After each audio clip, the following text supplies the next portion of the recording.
আমরা অনেকে ফির সাহেবের বাইত মুরিদ হই, ঠিক না বা ঠিক? একটু আওয়াজ দেন। ফির সাহেবের বাইত কি হই? আচ্ছা, মুরিদ হই কি লিগা? আমরা ফির সাহেব কোন রকম পার করে লয়েছি গিয়া, এই যে আমাদের ইয়ারা মন্তব্যরা। বাবা মা এত কষ্ট করে এত দুঃখে থাকে, কিন্তু তাদের দিকে তাকা না।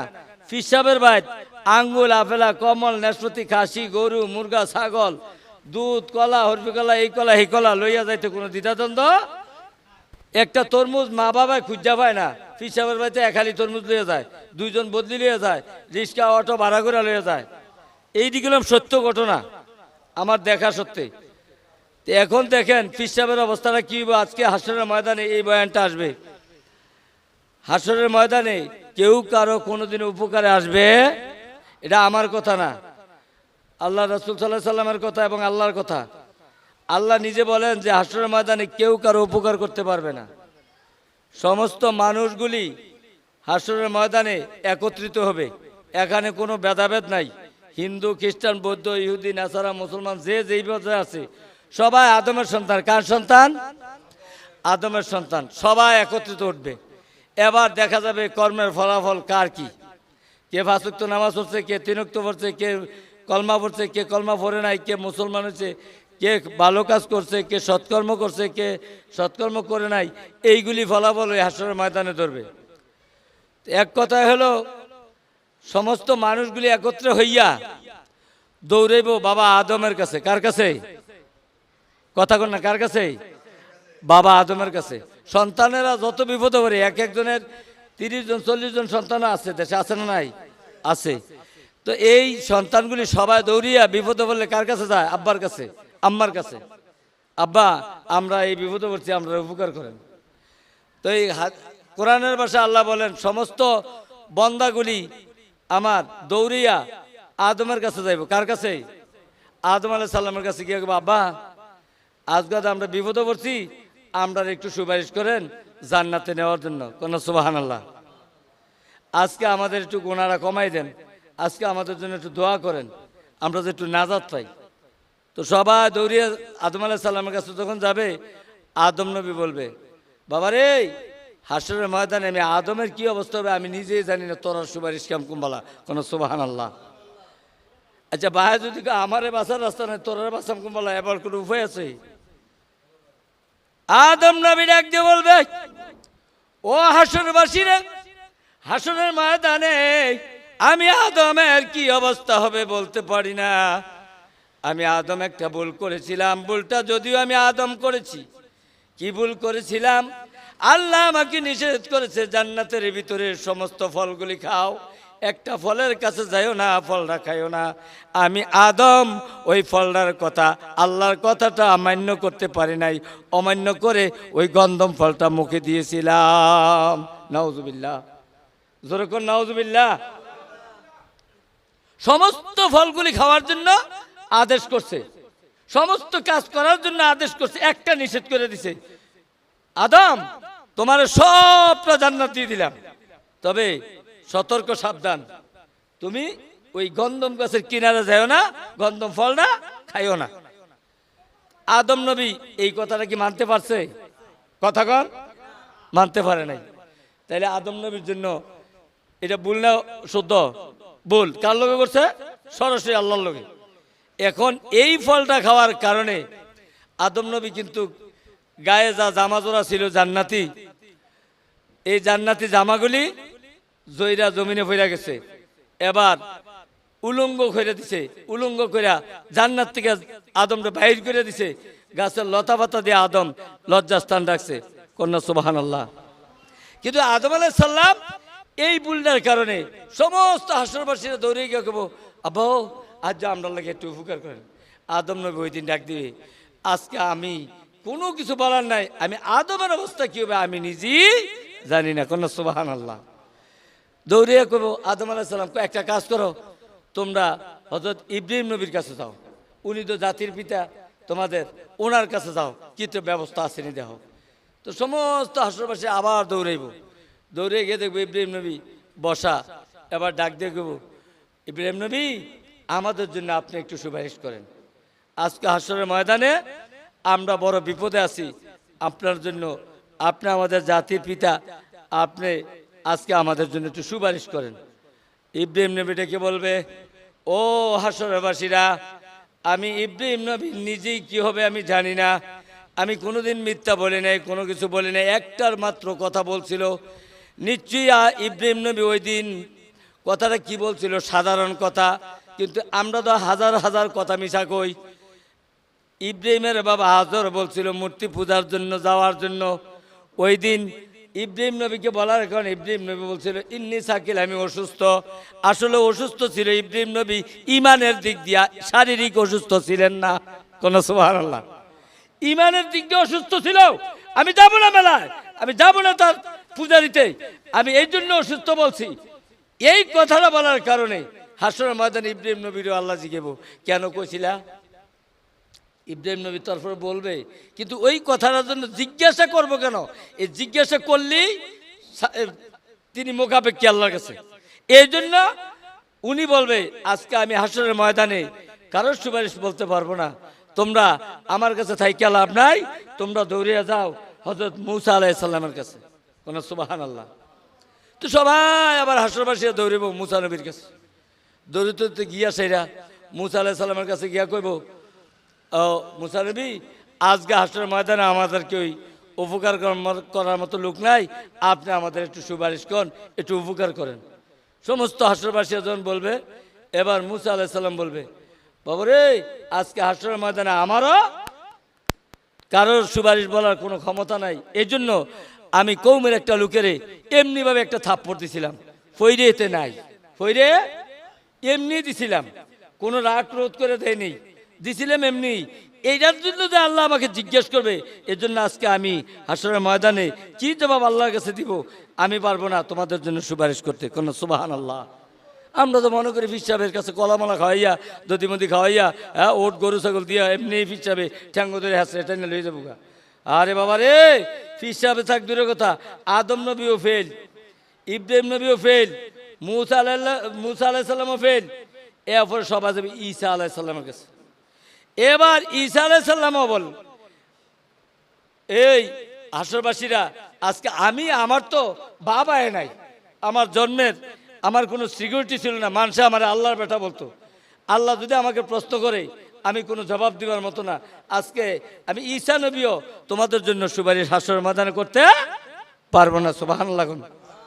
এখন ঈসা নবীও ফেল, তো সব কওমের লোকেরা এবার ঈসা নবী বলবে, তোমাদের একজন নবী আছে, যেই নবী তোমাদের আজকে সুপারিশ করার মতন সুযোগ আছে, তোমরা দৌড়িয়ে যাও আখিরি নবী মুহাম্মদুর রাসূলুল্লাহ সাল্লাল্লাহু আলাইহি সাল্লামের কাছে। কোন সুবহানাল্লাহ। জোরে কন। আপনারা ঘুমাইলে আমি কি রাম। এখন সমস্ত হাসরবাসীরা দৌড়ে আসবে কার কাছে, আখিরি নবী মুহাম্মদুর রাসূলুল্লাহ সাল্লাল্লাহু আলাইহি সাল্লামের কাছে দৌড়ে সমস্ত হাসরবাসীরা আসবে।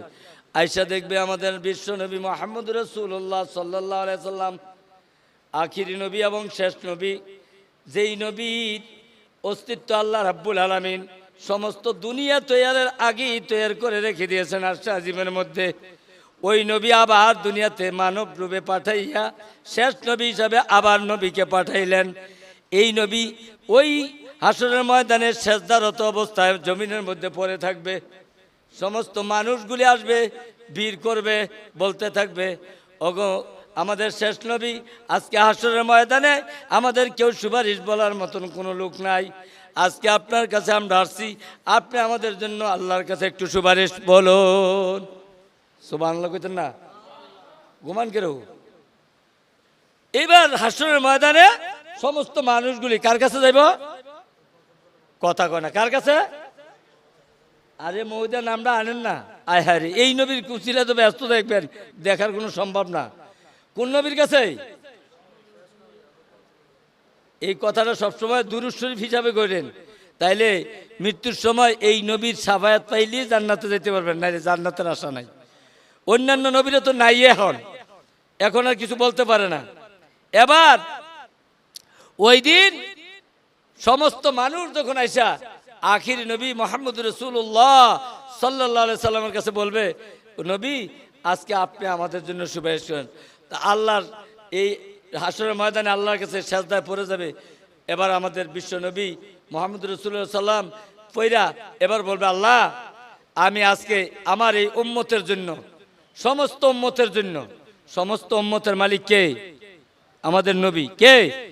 আমাদের নবী। তখন সমস্ত নবীদেরও নবী, কোন সুবহানাল্লাহ, সমস্ত নবীদেরও নবী।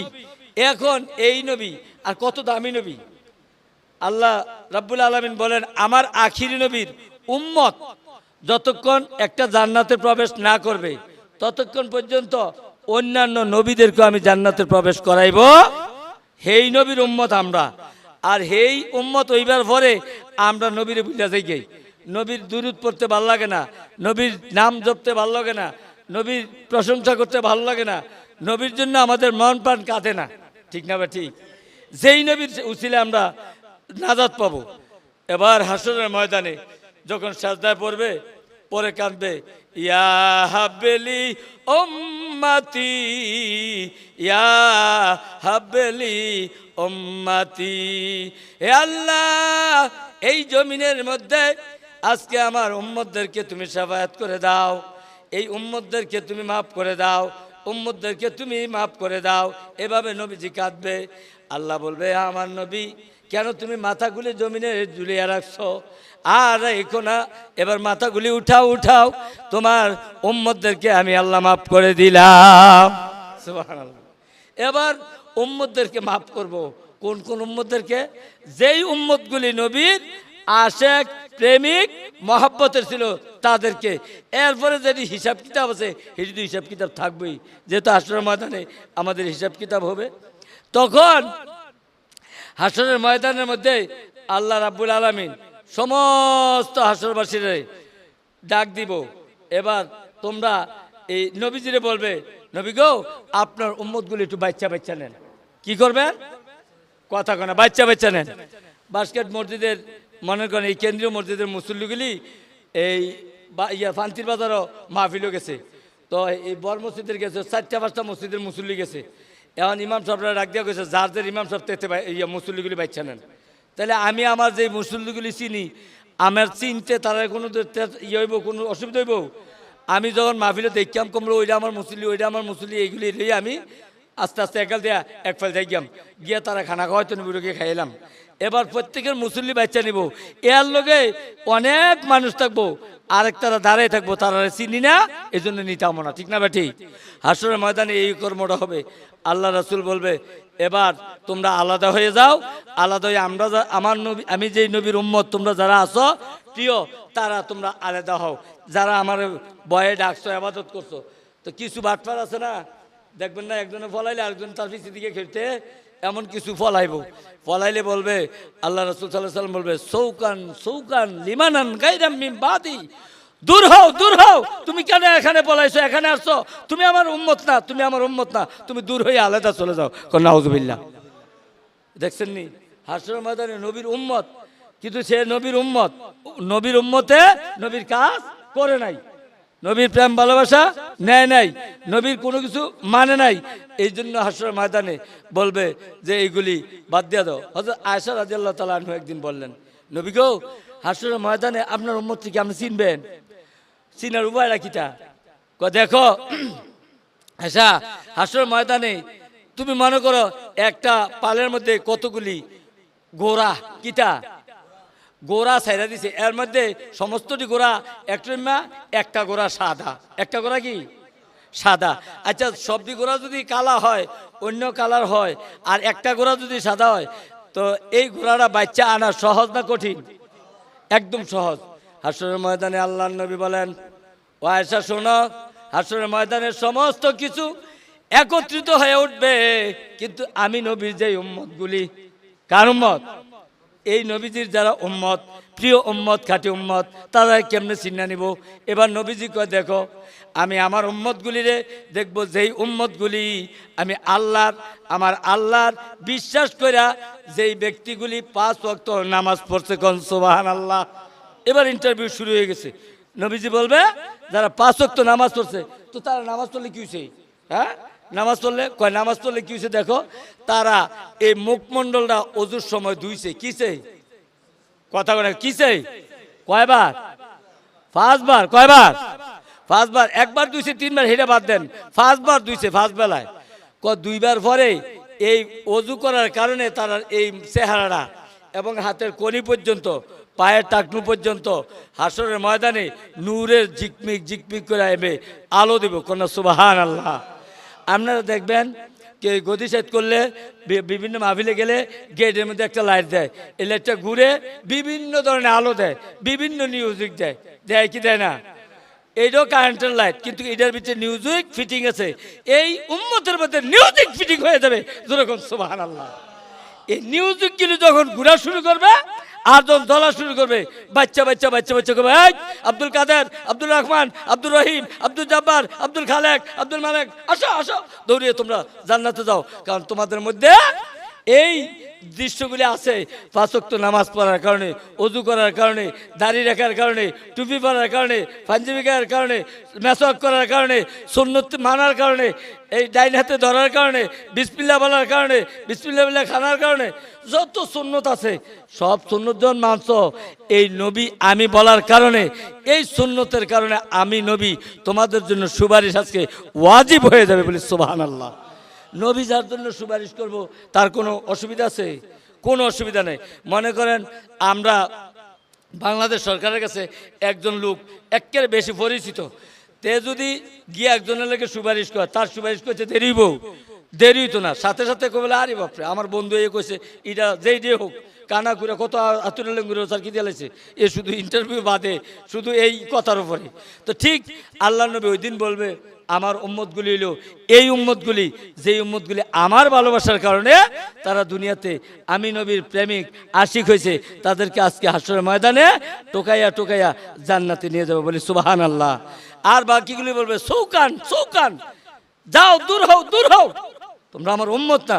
তুমি উম্মত হলে তোমার মাথায় টুপি থাকতো, তোমার মুখে দাড়ি থাকতো, তুমি 5 ওয়াক্ত নামাজ পড়তা, তুমি অজু করতা, তুমি কোরআন তেলাওয়াত করতা, তুমি হাদিস পড়তা, তুমি পরের হক নষ্ট করতা না, তুমি হালাল খাইতা, হালাল চলতা, এইভাবে বলতে থাকবে। ঠিক না ভাই? ঠিক। তাহলে বোঝা গেল ইন্টারভিউ এখানে শুরু হইবে আবার শেষ হবে এখানে। ধরা খেয়ে এলাম ভাইসা পাইকারি কেউ ঢুকার রাস্তা নাই, ওই লোকটির জন্য পর্দা পরে যাব। যেই লোকটি আল্লাহ রাসূলের প্রেম ভালোবাসা নেই, পর্দা পরে গেলে এটি আলাদা হয়ে যাব। আর পর্দার ভিতরে যেটি ভরে যাবো গা, এটি জান্নাতে যাবো গা, তারা কোনো হিসাব নাই, তারা হিসাব নাই, কারণ তারা সব মানছে। এই জন্য তারা বলবে ফাদখুলি ফি ইবাদি আদখুলি জান্নাতি, আল্লাহ ডাক দিব তারারে খুশিয়া। এই তোমরা এনে কেউ রুচিকিতা বিক্রি করো না, তোমরা জন্য মসজিদের দরজাটা খোলা দেখো না, ডাইরেক্ট ঢুকিয়া ধরে বইলাও, তো সবাই ধরে বইলেব। আর যেটি অজু নাই, যেটি গোসল নাই, যেটি পাঞ্জাবি নাই, টুপি নাই, এটি রাস্তার মধ্যে খেরিয়ে খেরিয়ে করবো দূরা কাম রইল কিতা। হ্যাঁ আছে না? কথা কোন আসেনি? বাস্তব প্রমাণ। ঠিক এইভাবে জান্নাতি হবে, জাহান্নামী হবে। তো এই জন্য বলছি আমরা নবীর আশেক হন, প্রেমিক হন। এই জন্য নবীর আশেক প্রেমিক হইতারলে 2 ওয়াক্ত নামাজ পড়া, ঠিক না ভাই সাহেব? কি কন? ফজরটা পড়লে আবার 1 মাস পরে আসরটা পড়লে সব নাকি কয়েক তো কথা কন কয়েক তো।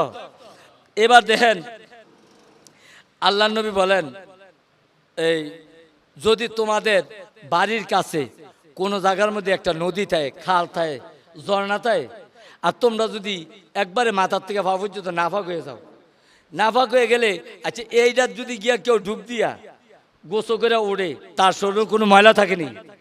জোরে কোন থাকে? আল্লাহ নবী বলেন যেই ব্যক্তিটা আমি নবীর কথা মানছে, আল্লাহর কথা মানছে, তার মাথার থেকে পা পর্যন্ত সমস্তটা শরীর এমনি ডুবদুই না বেড়ার মতন পরিষ্কার থাকবো। ডাইরেক্ট আরেকটু জোরে কন। তাহলে এই পরিষ্কার ব্যক্তিটা রেসিডনা নিতে কোনো অসুবিধা আছে? আরে বাবা আরো কত এক্সাম্পল আছে। এরপরে দেখেন কেউ যে জমাত ছাড়া নামাজ পড়ে না, জমাত ছাড়া নামাজ পড়ছে, বুখারীর হাদিস আল্লাহ রাসূল সাল্লাল্লাহু আলাইহি ওয়াসাল্লাম বলেন একটা বকরির পাল, কি এর পাল? বকরির পাল চিনেনি? 15, 20টা 40টা ছাগল। এই ছাগল একজনে এই ডাক্তার আছে একটা বনের ধারে, একটা ছাগল এই পালটা ছাইরা বন্ডার কিনারাত গেছে গা, এখানে বাঘ আছে, কি আছে? নেকড়ে বাঘ আছে, বড় বাঘ আছে, ছোট বাঘ আছে, হিয়াল আছে। দেখবেন টপ করে দইরা এটা লয়ে গেছে গা। এইটা পালটা থাকার কারণে না ছাড়ার কারণে? সবাই কয় না থাকার কারণে না ছাড়ার কারণে? ছাড়ার কারণে। যেই ব্যক্তি আজানের পর একা ঘরে নামাজ পড়লো, আল্লাহ রাসূল কিভাবে এক্সাম্পলটা দিছে, যেই ব্যক্তি একা নামাজ পড়লো তারে এই নেকটে বাঘের মতন ওই ছাগলের ফালের মতন শয়তান এমনি গ্রাস করে ফেললো, নাউজুবিল্লাহ। আর যখন সে জমাতে এসে নামাজ পড়বে তখন শয়তান তাকে এইভাবে আলগা নিতে পারে না, এখান থেকে ঘুরে গেলে যায় করে সে মসজিদও থাকে, বাইতে হইলে আলগা হইলে তার লয়ে গিয়ে। এই জন্য রাসূল সাল্লাল্লাহু আলাইহি সাল্লাম বলেন যে জমাতে নামাজ পড়া সবচেয়ে বেশি সোয়াবের কাজ, বলি সুবহানাল্লাহ। আমরা তো জমাতে নামাজ পড়া লাগে না, আজ কয়েকদিন ধরে যে নামাজ পড়ি কে ইমাম সাহেব ব্যস্ত থাকবে করতে, মুসল্লি তো নাই, কারণ ইমাম সাহেব মুসল্লি এনে যাইতো, মুসল্লিও 4-5 জন 10 জন 8 জন, কিন্তু 40 জন মুসল্লির ফেলে খানা খায় ইমাম সাহেব বাইন দেয় ফিট বল করবে, কই আসলি মসজিদে খাইছো তার ঘুমাইছ, মুসল্লিটি কই আসিল।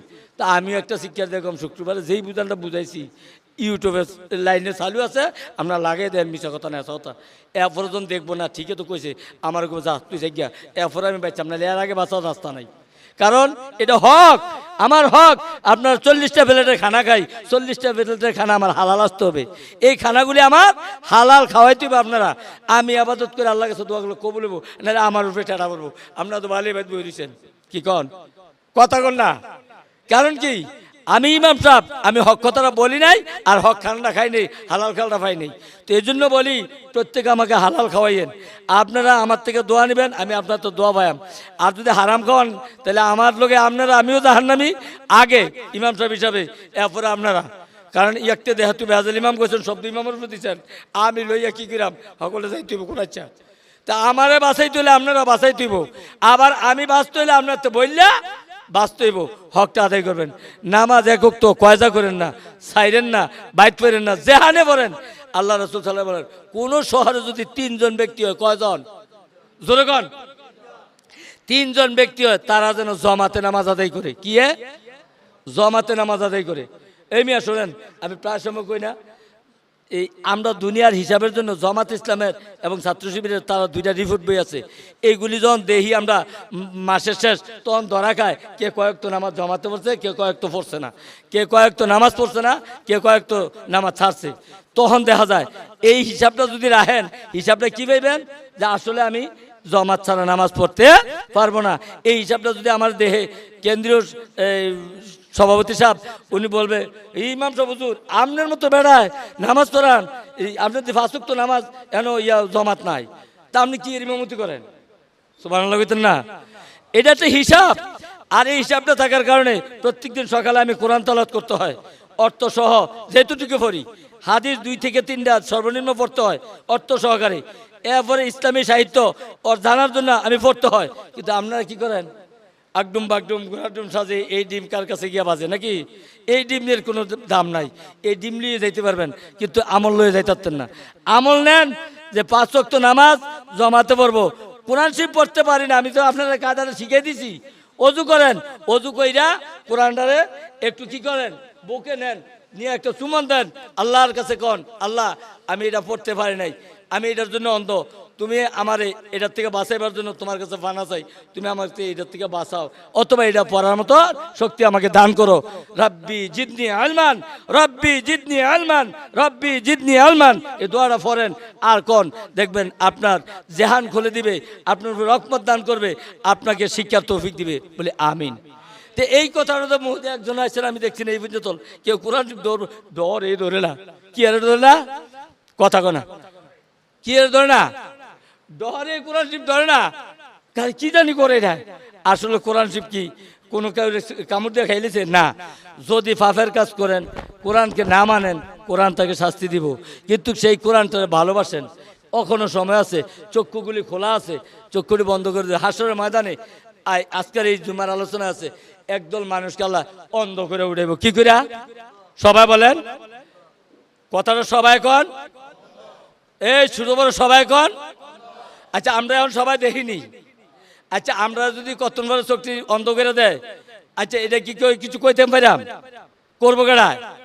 জোরে কন আল্লাহ। আচ্ছা আল্লাহ লোক কেউ জোরে পারবেন? তাইলে আল্লাহ যদি অন্ধ করে দেয়, আল্লাহর কোরআনের কথাটা যে আমি তাদেরকে কিছু মানুষ অন্ধ করে দেব, কারে? এবার দলিল নেন, কারে কারে অন্ধ করব? যারা আল্লাহর কোরআন পাইছে, দেখছে, পড়ছে না, শূন্য আমল করছে না, এগুলি জানছে না, মানছে না, তারারে আল্লাহ অন্ধ করে দিব। গিয়া কবে আল্লাহ ও এটা কি ব্যাপার, আমরা না চৌ দেখছি, আমরা যে আমরা অন্ধ করে দিচ্ছি, এটা কি ব্যাপার? আল্লাহ ডাক দেখো বন্ধা, তুই তো আমার কাজের মধ্যে অন্ধ আছিলি। না না না, আমি অন্ধ থেকে কেমন রে, আমি ব্যান্ডের দুটো দিকে দান দিয়ে লেছি, আফগানি খেত বা মাছ ধরে লেছি, তারপরে গরু জব করে লেছি, তারপরে এই ঢাকা গেছি গা, কুমিল্লা গেছি গা, আমি তো অন্ধ আসতাম না, আমি তো সব করতেছি। এইটাই তো কথাটা আমার কোরআনদারে, এইটা আল্লাহ আমি করছি না, এটা আমি পড়ছি না, এটা আমি বুঝছি না। কত এখন কি তুই দেখছিলি না দেখছিলাম। এই জন্য আমি আল্লাহ আজকে হাসরের ময়দানে তোমাদেরকে অন্ধ করলাম আমার এই কোরআনের বদৌলতে। কেন কোরআনকে দেখা ফললা না, মানলা না, বুঝলা না। নাউজুবিল্লাহ কইতেন না, জোরে কইতেন না, বুঝাইছেন এবার। এরপরে বাইঙ্গা কোনো তরকারি দেওয়ার দরকার স্যার, এরপরে বাইঙ্গার কোনো কথা নাই। এখন এই লোকটি ভালো, এই লোকটি অন্ধ হবে, এই ও লোকটি হাসরের ময়দানে উঠবে। এরপরে সমস্ত মানুষ একখান থাকবো, সকলে তো গিয়া করবো আমরা মুসলমান, শব্দ আদমের সন্তান, এই হিসাবে সকলে দাঁড়াইবো। দাঁড়িয়ে এসে করবো ঠিক আছে, আল্লাহ কবে আচ্ছা ইন্টারভিউ চলবো, অন রেডি হাও, আর্মির মতন তো সবাই রেডি হইব। এবার কব ওসজুদু, তোমরা এবার সেজদা করো, কারে? আল্লাহ রে। তো ওই যারা সেজদা করছে দেখবেন, এই যে বিতিল নামাজের মধ্যে অনেকে কি রে, আমরা তো তাকবীরে তাহারিমা দেই 3 রাকাতের বেলা, অনেকে দেখবেন রুকুতে গায়, অনেকে সেজদাতে গায়, কারণ তার খেয়াল নাই। আর যারা খেয়াল আছে তারা কি করে হাত ছাইরা রফেদান করে বাঁধে, এরপরে নামাজ পড়ে। কিন্তু অন্যরা কি করে সেজদা দিকে, ওই যে তার সতর্ক নাই। তো এই হাসরের মাঝে এমন হবো, আল্লাহকে সেজদা দাও, তো এবার সেজদা দিব। যারা সেজদা দিয়েছেন তারা অটো যাইবেন গা, আলগোস্তে সেজদা গেলে গা। এরপরে যারা সেজদাত গেছে না জীবনে, তারা কাহিলটা দাঁড়াড়ি সব দি লোহার মতো শক্ত স্ট্যান্ডভাবে খেলে থাকবো। দেখবো তো হগুলি খেলে রয়েছে, অত কি তাহলে আল্লাহ কি তারে ইন্টারভিউ তোরা না করলাম সেজদা দিতি, করলাম না পারি না, কে রে সব শক্ত হয়ে গেছে গা। ওই যে দুনিয়াতে নরম করতে নরম আছিল, নরমভাবে সেজদা দেয় নাই, রুকু করতে পারছে, সেজদা করতে পারছে, করে নাই। এই জন্য হাসরের ময়দানে তারা সুদা করে দিব, এবার শক্ত বানাই দিব। এরপরে তারা আর ওইখানে দিতে পারবে না। এবার তারা তোমরা আলাদা যাও, তোমরা এবার আলাদা যাও। একবার বানাইলে তারা কানা, কোরআনকে না ভালোবাসার কারণে, নামাজ না পড়ার কারণে তারা বানাইলে সুজা, তারারও বার করে দিল। আর যারা রুকু সাজদা করার কারণে, নামাজ পড়ার কারণে, তারা তো রুকুতে সাজদা গেছে গে, তারা বলবে তোমরা মাথা উড়াইয়া আলগোস্তে দৌড় দাও, ওই জান্নাতের ফাইল। কোনো সুবহানাল্লাহ, এক দৌড় দিবে, তারা জান্নাতে যাবে। আর হেঁটে বিচার শুরু হইব, কে কী কারণে করলো না, কে কী কারণে করলো না, এইগুলি বিচার শুরু হইব। তো এই জন্য আমি অনুরোধ করি, নামাজ কারোর বাপদাদার সম্পদ না, এটি কারো বেড়াগিরি না, কারো পাওয়ার না। এগুলো যার যার সম্পদ, আপনি কামাই করে নেন, আপনার আমল দিয়া, আপনার মেধা দিয়া, আপনি হাদিস পড়েন, আপনি নবীকে মানেন, নবীর ওয়ারিস হইয়া জান্নাতে যাওয়ার চেষ্টা করেন। আমি বারবার বলি ভাই, আসলে আমি হক কথাগুলি বলছি, আমি হকের জন্য দায়ী আল্লাহর কাছে। হক যদি না বলি আমাকে আগে ধরবে, আগে হ্যান্ডকাপ লাগাইব। কারণ দেখবেন যে সমাজের মধ্যে চোর ডাকাত বাইরে যায়, সেই সমাজের নেতা যদি কোনোদিন শাসন না করে, দেখবেন বিচারও বইলে আগে নেতারে কয়, এই তুমি এলাকার নেতা ছিলা, এই তুমি কি করছো, এই ফলাফেন্ডি তোমার আসছিল না, হেতে আলবা একটু দম ধরে লাগানো লাগে, ঠিক না? আসলে আমি তো ফলাফেন্ড পারছো না, তুমি ডাক দিচ্ছ নাকি? ওরে 3-4টা প্রশ্নের মোকাবিকি হবে, কিন্তু আসলে ওই দিন জবাব দেওয়ার মতো থাকবে না। আমরা একই অবস্থা হয়াম। তো এই জন্য আমি হকটা বলি, 5 ওয়াক্ত নামাজটা পড়েন। এই আমি যুবকদেরকে বলি, তোমরা কোথায় থাকো, নামাজ কি আমি ইমাম সাহেব পড়া তোমরা দেয়াম না, তোমরা পড়া তোমরা জান্নাত তোমরা নিবা। আমি দেখছি এই আবু কালাম ভাই মরার পরের দিন 2 কাতার মুসল্লি নামাজ পড়ছি, 2 দিন গেছে আল্লাহর মতে, এবারও শেষ মনে হিসাব কিতাব, আমরাও শেষ, মসজিদ আউন লাগে না, নামাজ পড়ানো লাগে না। এই জন্য আমি অনুরোধ করি, মুসল্লিটিও এখানে, আমরাও এখানে, থাকিও এখানে, খাইও এখানে, ঘুমাইও এখানে, তাহলে নামাজ যায় কই? বোঝা গেল আমরা আর এই টাকাটা নাই যে মানুষ আমরা মরবো, আমাদের মরণটা সামনে আছে, এই চিন্তা চেতনা নাই। প্রত্যেকটা মানুষ চিন্তা চেতনাটা নেন, মরারা কত কাছে। আমার গাড়ির মধ্যে একটা সাহারক আছে, কি রোগ সবাই বলেন? সাহারকটা যত কাছে, তার চাইতে কাছে হইলো আমার মরণ, তার চাইতে কাছে হইলো আমার আল্লাহ। কোন সুবহানাল্লাহ। তো এই জন্য আমি বলবো, আমরা সতর্ক হন। এই হাসরের ময়দানে যেই কথাটা বলছিলাম, যে কেউ কারো সুপারিশ বলতে পারবে না যতক্ষণ না যার যার আমল থাকবে। তাহলে আমল ছাড়া জান্নাতে যাওয়া সম্ভব না। ফিসাব নিয়ে দুধ কলা খাওয়াই তাজা করতে পারবেন, ফিসাবের ফ্যাট ব্যাট দিয়ে নিয়ে খাইজন লাগবো, কিন্তু আপনারা জান্নাতে নেবার টাইম পাইতো না।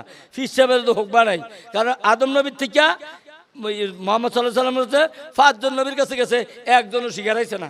তাইলে বোঝা গেল নবীর এ তো নাই। এই যেই দিন শেষ বিচারটা হবে ওই দিন, এর আগে আচ্ছা দু একটা কথা নাহলে কইল আর কি, কিন্তু এই কথা তো আপনার কোনো কাজে আসবে না। আমি আপনি মা বাবার খেদমত করবেন, সমাজের খেদমত করবেন, এলাকার খেদমত করবেন, নিজের পারিবারিকের খেদমত করবেন, এরপরে পীর সাহেবের খেদমত করবেন, এরপরে অলি আল্লাহর খেদমত করবেন। এমনি যাইতে যাইতে যাইতে যাইতে অকরে আল্লাহর কাছে যাইবেন গা। এই জন্য আল্লাহ বলেন আলা ইন্না আউলিয়াল্লাহি লা খাউফুন আলাইহিম ওয়ালা হুম ইয়াহজানুন। যারা আমার বন্ধু হবে, যারা আমার অলি হবে, যারা আমার কাছে সব কিছু নৈকট্য লাভ করে আসবে, তাদের ভয় নেই দুনিয়ায়, ভয় নেই আখেরাতে।